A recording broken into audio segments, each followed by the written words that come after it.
I love being in the West. I love even being in Alaska. One of the things I was saying earlier to some of the folks that we came over with is that one of the great treasures we have are our national forests, our national parks. And from the time my kids were old enough to travel with me, I've taken them almost every national park in the country, down to Colorado, down the Snake River, just everywhere, because I wanted them to see. I wanted them to see what so many people don't get to see. But folks, I want to thank Scott for the introduction and mostly for his service. You're right, this is the story of America the Beautiful. The way you talk about being a forest ranger is you just can feel the power in this place when you talk about it. And as you just heard, you have the same way of these incredible leaders around you thanking you. Governor Polis, Joe, I tell you what, I didn't know that former governor had worked for you. But Joe from the House and John and Michael, all of you have been determined over the years to protect this sacred and historic lands. And Michael came over here. I want Michael to come back up here a second. Come on, Michael.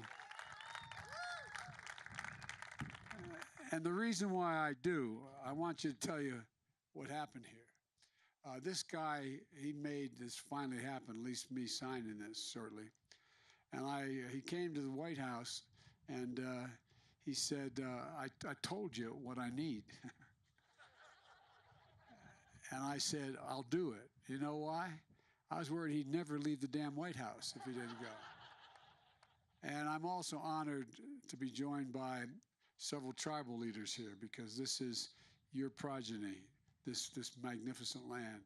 You've been great stewards of these sacred lands, but I just want you to know, the reason why he's an environmentalist, he married one, otherwise he'd sleep alone. So I just want you to know that. Look, it's great to be with Tom Vilsack, Secretary of Agriculture, Brenda Malloy, our Chair of our Council of Environmental Quality. And while she couldn't be here today, I especially want to thank our first Native American, who is a cabinet member, Deb Haaland, who is the Secretary of Interior. Folks, as I said, when I served as Senator and Vice President, Jill and I made sure to take our children and grandchildren to national parks all around the country. They're treasures and wonders that define the identity of us as a nation. They're a birthright that we pass down from generation to generation. And they unite us. And that's what today is all about. We're doing it not just for today, but for all the ages. And it's for the people of Colorado. But it also goes well beyond the people of Colorado. It's for all the people across America and the world. It's a permanent decision. An action that no future president can overturn. In 1906, President Theodore Roosevelt first used the Antiquities Act to designate a national monument. He essentially invented the national parks. Since then, presidents of both parties have used the Antiquities Act to preserve America's natural treasures, from the Grand Canyon to the Statue of Liberty, to Colorado's canyons of the ancients. Today, we're the authorities under the Antiquities Act. I'm establishing Camp Hale Continental Divide National Monument today. This is the first new national monument of my presidency under this authority.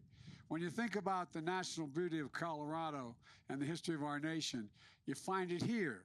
More than 50,000 acres, including the 10-mile range, soaring peaks and steep canyons, black bears, bald eagles, moose, mountain lions, waterfalls, pristine rivers, alpine lakes, a scent of wildflowers at the right time of the year, and a stunning backdrop of ski slopes and iconic trails. These treasured lands tell the story of America. For thousands of years, tribal nations have been stewards of this sacred land, hunting game, foraging for medicinal plants, and maintaining a deep spiritual bond with the land itself. But by the 1800s, mining activity and federal government drove out indigenous tribes from their homes. But those tribes continue to use these sacred lands. Last year, I issued a historic proclamation officially designating Indigenous Peoples Day to honor the contributions of Native Americans to our society and acknowledge the history of violence committed against them. 2 days ago, we observed that day in this nation. Today, I'll be signing a proclamation to preserve these sacred tribal grounds as a national monument. It was also where the U.S. Army, as you've already heard, 1st and only Mountain Infantry Division trained to take on the Nazis in World War II.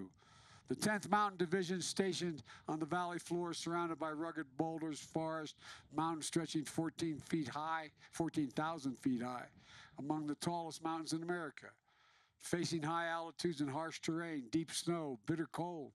Soldiers of campaign learned to scale rock, ski, and survive, preparing for the war they were about to fight. And a pivotal moment came, as the senator pointed out, in February 1945. A surprise Allied attack on the mountains in Italy. Imagine, it's pitch black, punishing cold. The mission, high in the mountains, that hinged on the skill, strength, and stamina that could have only been gained in a place like this. They were more than ready. They were more than ready that day and since then. American soldiers of the 10th Mountain Division scaled that 1,800-foot cliff at night, caught the Germans by surprise, captured key positions, and broke through the German defense line at a pivotal point in the war. Just imagine, I mean it sincerely, I say this as a father of a man who won the Bronze Star, the Conspicuous Service Medal, and lost his life in Iraq. Imagine the courage, the daring, and the genuine sacrifice they all made. After the war ended, Camp Hale became the hub for innovation and winter warfare. And even when it closed in 1965, many veterans returned to the area. Some became scientists who studied rock glaciers, endangered animals, and wetland forests. Many returned to heal their wounds, both visible and invisible, seeking the solace and serenity in ways that only nature can do. Other veterans returned to build world-famous ski resorts, as you all know, and outdoor recreational industries to define Colorado today. Industries that support millions of American jobs, generating hundreds of billions of dollars for our economy, and provide countless memories for families. I taught my boys to ski here. I taught my family to ski here. And by the way, as you all know, especially for us Easterners, we talk about that at dinner. No, I'm serious. All those memories that you all understandably take for granted, they're a big deal where I come from. Today, as Commander-in-Chief, it's a true honor to be joined by two of the few surviving veterans of the original 10th Mountain Division. Francis Lovett. Francis, where's Francis? He's going to come up later. Francis, as my mother would say, God love you, man. God love you.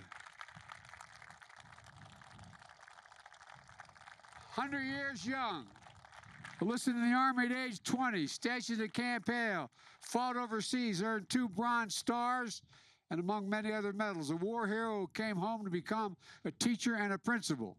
Thank you, Francis, for your service to our country and all you've done to get this monument designated. Thank you.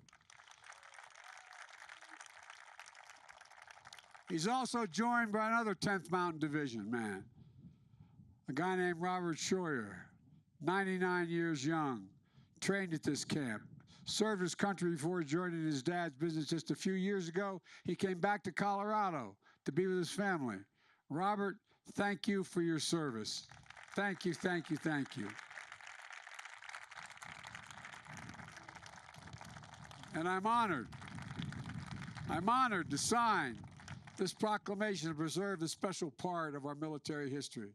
In addition, Secretary Vilsack just explained, today my administration is announcing steps to conserve the Thompson Divide, another 225,000 acres, 60 miles from here. It's another congressional priority for Michael, John, and Joe. We're standing with Colorado's farmers, ranchers, hunters, anglers, who have forged generations to protect beautiful streams, aspen groves, and the Thompson Divide area. But let me be clear. There's no current or planned oil exploration production in the area. We're just keeping things as they've been for a long time for the next 20 years while we study, for the next years while we study whether we can get this done. In my first year in office, I protected more lands and waters than any American president since John Kennedy. After the previous administration rolled back protections, I restored full protection to 3 national monuments in Utah and New England. And I signed and designated the Amache Japanese incarceration camp of World War II as a National Historic Site in southeastern Colorado. We purchased additional land at Sand Creek Massacre Site outside of Denver.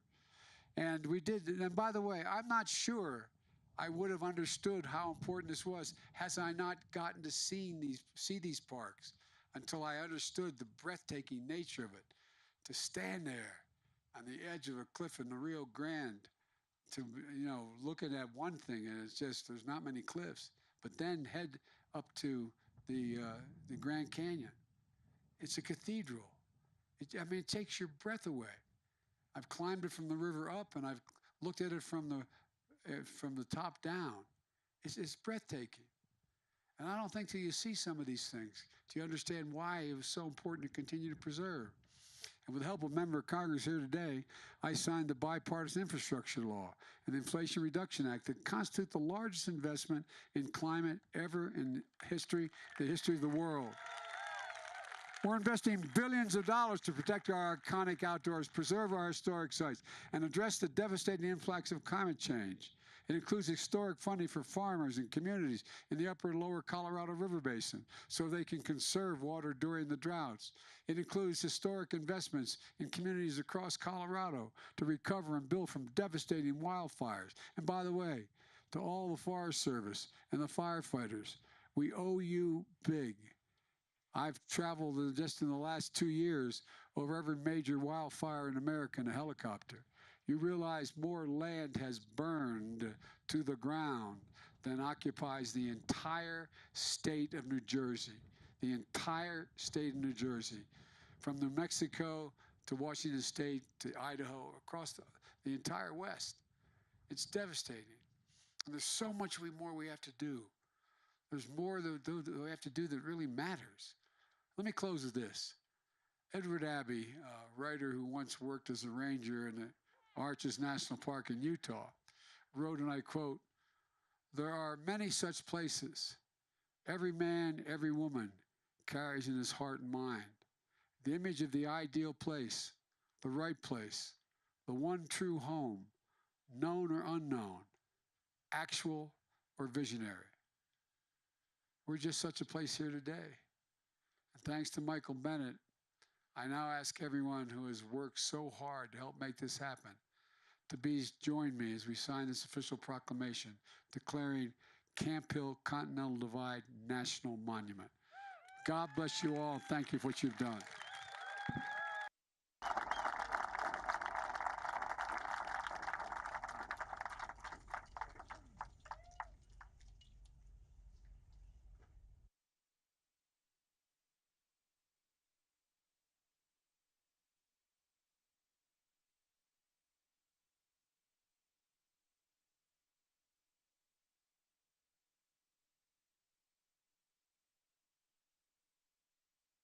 Thank you.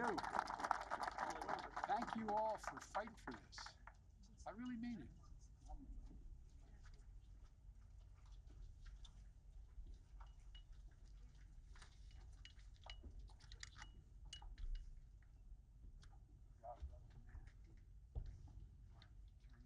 it.